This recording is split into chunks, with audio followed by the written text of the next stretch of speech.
तो इस एपिसोड को शुरू करने से पहले मैं आप सभी लोगों से जो है रिक्वेस्ट करना चाहूंगा कि आप इस सीरीज के बाकी एपिसोड्स भी पहले देख लीजिए ताकि आप लोगों को स्टोरी जो है समझ में आ जाए, वरना वेल आपकी मर्जी। तो इस एपिसोड की शुरुआत में हम देखते हैं सूफी जो कि टेस्ट को क्लियर करने के बाद कॉन्फिडेंस से लुशियन के पास पहुंची। लुशियन ने मुस्कुराते हुए उसे कहा, देखा यह वास्तव में इतना कठिन नहीं था। सूफी ने लुशियन को धन्यवाद करते हुए कहा, यह सब तुम्हारी शिक्षा और काइंडनेस की वजह से ही हुआ है। इतने में चेयरमैन वहाँ आते हैं और बोलते हैं, परीक्षा पास करने के लिए तुम दोनों को बधाई। क्यों ना आज रात हम टोंगिंग प्रांत के साइकिक एसोसिएशन में सेकंड और फोर्थ लेवल के साइकिमेंटलिस्ट के जन्म का जश्न मनाने के लिए डिनर पर चले। लुशियन ने पहले तो मना किया, लेकिन चेयरमैन के जोर देने पर वह मान गया।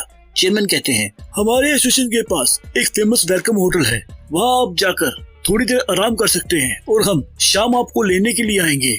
सूफी ने तुरंत कहा, मेरे पास कार है, मैं लुशियन को लाने और छोड़ने का ध्यान रखूंगी।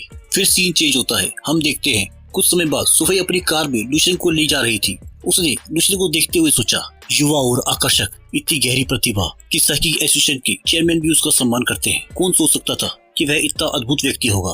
वह दूसरे एक्सपर्ट की तुलना में बहुत ऊपर है, हैं? क्या वह मुझ पर नजर रख रहा है या फिर ये मेरा भ्रम है? नहीं सूफी, शायद ये सिर्फ मेरा दिमाग का भ्रम है। लेकिन क्या हो अगर मैं सही हूँ? किशोर लड़कों को वैसे भी बड़ी बहनें बहुत पसंद आती है। मैं इस बात से इनकार नहीं कर सकती कि मैं बहुत खूबसूरत दिखती हूँ और मेरा फिगर बहुत अच्छा है। अपने आप में उत्साहित होते हुए उसने खुद से कहा, यह एकदम सही मौका है, मुझे यह अवसर नहीं छोड़ना चाहिए। फिर कार रुककर फिर बोलती है, तो हम पहुंच गए। लुशियन उसे थैंक्स बोल भागने के लिए कहता है। फिर यह सुन चौंक कर बोलती है, भागो? क्यों भागो? मुझे भागना क्यों चाहिए? लुशियन उसे बोलता है, तुमने बहुत स्पीड में गाड़ी चलाई और 5 रेड लाइट को जंप किया है। इतना नहीं, 2 पुलिसमैन पीछा कर रही हैं। भले ही आप एक मेडलिस्ट हो, फिर भी प्लीज सेफ ड्राइव करें। फिर कार भगाते हुए बोलती है, मिस्टर यू, मैं आपको रात को पिक करने आती हूँ। डिनर के इंतजार में लुशियन अपने कमरे में आराम कर रहा था। टीवी पर समाचार चल रहे थे। लिंकशेयर फार्मास्यूटिकल लिमिटेड कंपनी ने अपनी दवा spirit muscle straightening blood serum launch की है। यह दवा दुनिया का मार्शल आर्ट प्रगति को एक नई ऊंचाई पर ले जाएगी। लुशियन ने गहरी सांस ली और सोचा, उन्होंने बिना मुझे बताए नाम और प्रोडक्ट बदल दिया, जबकि मैं 90% शेयर होल्डर हूँ, फिर भी मुझे कुछ नहीं बताया गया। फिर लुशियन अपना फोन चेक करता है। फोन चेक करने पर उसे लिंशु की मिस कॉल दिखी। उसने सोचा, यह तो मेरी गलती है। खैर, मैं अपने सपनों की दुनिया में जाकर देखूंगा कि यह फार्मा कंपनी कितनी सफल होगी। लुशियन अपने ड्रीम लैंड में प्रवेश करता है। उसने देखा कि उसकी कंपनी का टर्नओवर 100 अरब से ऊपर पहुंच चुका है। फिर लुशियन एली को अपनी पर्सनल जानकारी निकालने के लिए बोलता है और एली बताती है कि लुशियन की 2 शादी होंगी, पहली लेफ्टिनेंट कर्नल क्विंसू से और दूसरी लिंकशेयर फार्मास्यूटिकल कंपनी की अध्यक्ष हेल विंसू से। यह सुन लुशियन चौंक कर बोलता है, क्या 2 पत्नियां? मैं भविष्य में किस तरह का आदमी बनूंगा? चलो खैर, यह समझ बदल जाएगा। फिर लुशियन एली को कमांड देता है कि एली, आत्मा और मांसपेशियों की मजबूत करने वाली ब्लड सीरम को खोजो। एली बताती है कि उसके पास लेवल 5 के ऊपर की दवाओं को खोजने की परमिशन नहीं है। लुशियन ने खुद से कहा, यह वैसा ही है जैसे मैंने सोचा था। फिर वह सोचने लगा, अगर मैं धीरे धीरे 10,000 वर्ष के बाद के मार्शल आर्ट को वर्तमान में जारी करूं, मानव सभ्यता को इस शोध के लिए प्रभावी रूप से अतिरिक्त 10,000 वर्षों का विकास समय मिलेगा। इसे एक नए लेवल तक ले जाना, तो क्या इससे भविष्य में होने वाली तबाही बदल जाएगी? फिर लुशियन एली को बोलता है कि विश्व इतिहास को सामने लाओ। रिकॉर्ड देख लुशियन बोलता है, सचमुच एक चीज तो हुआ है। विनाश का समय उस समय से 1 दशक से भी अधिक समय बाद का है जब मैंने पहली बार जांच की थी।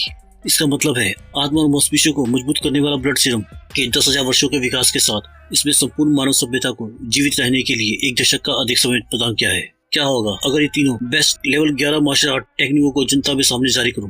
क्या इससे मानव सभ्यता का विनाश का भाग्य बदल सकता है? नहीं, इस बात को एक तरफ रखते हुए कि ये मेरे 300 वर्ष का मार्शल आर्ट और इन तकनीकों को जारी करने से मानव सभ्यता में भविष्य बचाया जा सकता है। एक बार खुलासा हो जाने पर यह जरूरी है पूरी दुनिया में उथल पुथल पैदा कर देगा। मौजूदा व्यवस्था तुरंत बिखर जाएगी, समाज आतंकवाद में डूब जाएगा, मैं और मेरा परिवार तुरंत ही सभी तूफानों का केंद्र बन जाएंगे। कौन जानता है कि इसका परिणाम क्या होगा? इसके अलावा यदि यह फिर भी मानव जाति के भविष्य को बचाने में फेल होता हूँ, फिर मेरी 10,000 साल की मार्शल आर्ट की आखिरी चिंगारी पूरी तरह से बुझ जाएगी। मानवता का भविष्य के लिए कोई आशा नहीं छोड़ना। सबसे अच्छा तरीका यही होगा कि मैं तब तक इंतजार करूं जब तक कि मेरे पास पर्याप्त ताकत न हो जाए। स्थिति को पूरी तरह से नियंत्रण करने के लिए फिर धीरे धीरे इन तकनीकों को सामने लाऊंगा। तो साल की मार्शल यात्रा में कमजोर मानवता को एक उचित मार्गदर्शन का आवश्यकता है और वह मार्गदर्शक मैं ही बन सकता हूँ। और इस सीन को दिखाकर यह एपिसोड यहीं पर समाप्त होता है। सो बाय, गुड बाय, सायोनारा एंड जाना।